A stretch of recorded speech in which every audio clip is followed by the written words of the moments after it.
লিচু গাছে এইরকম গাছ ভর্তি ফল চাইলে একটি মাদার গাছে ছোট্ট চাকু দিয়ে 1.5 ইঞ্চি পরিমাণ ভালোভাবে তার ছালটা ছিলে নিতে হবে। এমনভাবে ছিলতে হবে যাতে করে ছালের এক পাশ থেকে অন্য পাশে জল না যেতে পারে। তারপর অ্যালোভেরা জেল লাগিয়ে দিতে হবে।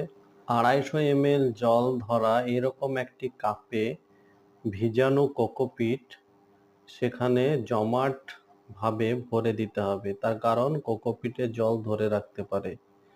50 দিন পর দেখুন গাছটি কিভাবে গ্রো হয়েছে, শিকড়ে ভরপুর হয়েছে। কাটিং দিয়ে ওটাকে কেটে নিয়ে একটি 6 ইঞ্চি টবে লাগিয়ে দিতে হবে।